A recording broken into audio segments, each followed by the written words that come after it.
Hi, this is Sally with SallyCares, and I thought we'd have a quick tutorial about chairs.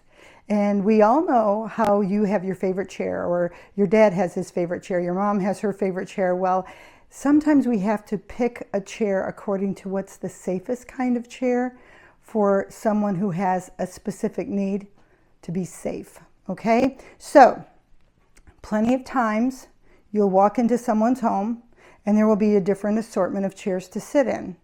What kind of chair do you choose?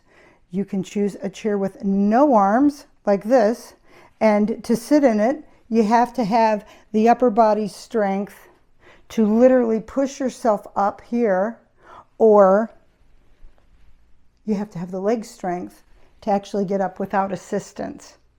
Have you ever had to pull somebody out of a chair? Same kind of idea. If there's no support, that person better have the body posture and the capability to hold their posture for a period of time to be comfortable. Because when you're sitting, you want to be comfortable. You don't want to be in a situation where you feel like you may just turn and start to slide out of one side of the chair. So that's the chair with no arms, okay? Now, I pulled this chair out because I want to tell you this is my very favorite kind of chair. It's not the cutest. Usually you'll find them in an office, but I've been in some office waiting rooms sometime where the chairs don't have arms, which I don't understand that, especially a medical office. So when someone has limitations in their balance, mobility, tolerance to sit, whatever, nice cushion, arms, very important, reach back and have a seat. And then you have much better time maintaining your posture, and you can sit for longer periods of time, and it's very comfortable. This is the famous dining room chair. If you've got someone who has limitations in their tolerance to sitting for any length of time, and they tend to go to one side or the other, not a good chair. So if you're going to have dinner at the dining room table, put them in the captain's chair, the one with the arms, or be creative and have a chair like this and just scoot it over to the dining room table, because I guarantee you it'll be the most comfortable seat in the house, okay? So here's, again, the push-up with the arms. Sitting here, the seat width is smaller. There's not as much support. They always look nice, but forget it. There's no real support here. And then here's another one that's got like a semi-support on the side, a little bit of something to hang on to when you go to stand, but not like this, okay? This is really important. So I just had the situation where in a kitchen, small little breakfast area type thing, the patient that I was working with had two seats that were kind of rattan, no strength whatsoever, and he wasn't big in size, but the problem was there was nothing to hang on to. So what do we do when we go to hang on to something is we hang on to the table, right? So what if that table isn't steady?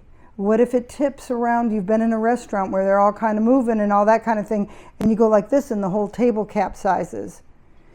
You try to get someone to avoid putting their hands on the table if they've got handles to work with on a chair. Always much safer to control that next step in transferring from the chair to a walker or wherever you're going.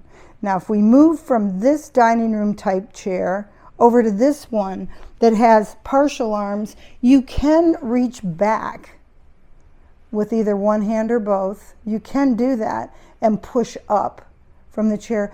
But ergonomically, here's where your strength is. Elbows in, arms right here, mid-thigh. This is where you have the majority of your strength to lift your upper body, okay? So back here, you're kind of at an awkward position because you can't quite get it together. So you have to push forward and then stand. Now, if we're going to compare again to this regular type chair, and I'm sure any of you who have had therapy or any of the therapists out there that always say the same thing, okay, use your hands, push yourself forward, until the edge of your butt is on the edge of the chair, 2 feet out, one in front of the other by a couple inches. So when you go to stand, you have your balance and posture correctly aligned. So here we go. You've got this, and you're going to push up, and you push, weight here, and you stand. And if you were to do it this way with your feet together, because you know everybody loves to do this with their feet together, and it's like the Leaning Tower of Pisa. When you go to stand up, your feet are together, so there's no foundation, there's no sense of form that your body is taking into consideration alignment with your hips, so your weight is evenly distributed. Your weight is not evenly distributed with feet together. Sometimes what I do with patients is I put my foot right in between their 2 feet and say, now get up. And they're like, wait a minute, you know, because they're used to having their feet like right here. Nope. If I put my foot in between their feet, they've got to separate them. So same thing, when you're back here like this, it's a lot harder.